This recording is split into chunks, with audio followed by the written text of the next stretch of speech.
एक बार एक परिचित को दे दिया कुछ रुपया उधार।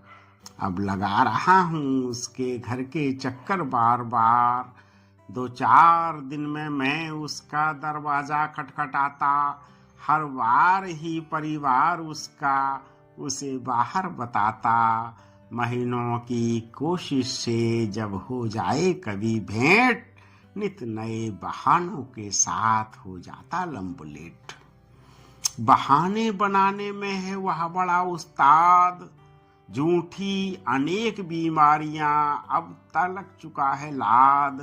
कहता कभी कि बेटा चल रहा बीमार, कभी बताता पूरे परिवार को बुखार।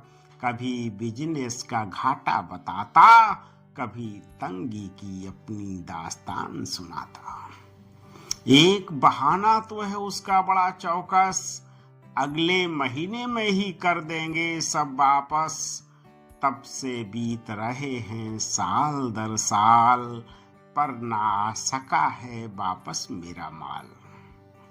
आदमी ही आदमी के आता है काम, यही सोचकर उसे दे दिए थे दाम।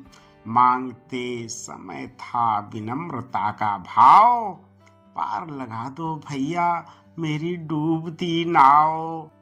दयनीय दशा पर मुझे आ गई दया, ऐसे लेन देन का अनुभव था नया।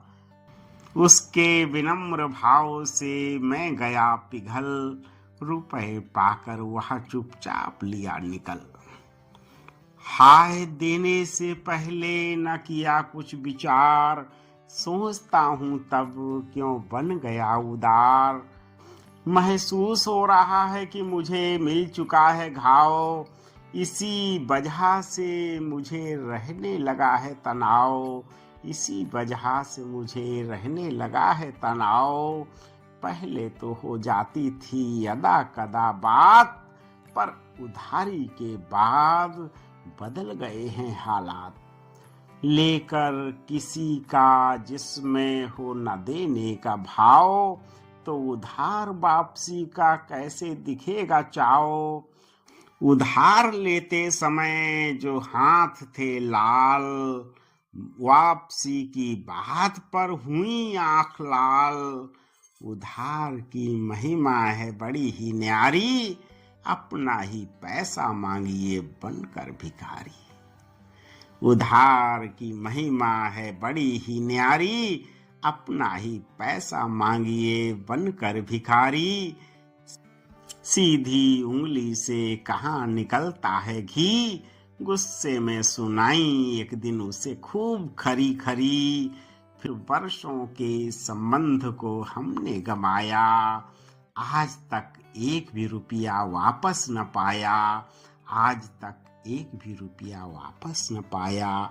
इस कटु अनुभव का यही है सार, भूल जाने के बूते पर ही दीजिए उधार। इस कटु अनुभव का यही है सार, भूल जाने के बूते पर ही दीजिए उधार। भूल जाने के बूते पर ही दीजिए उधार।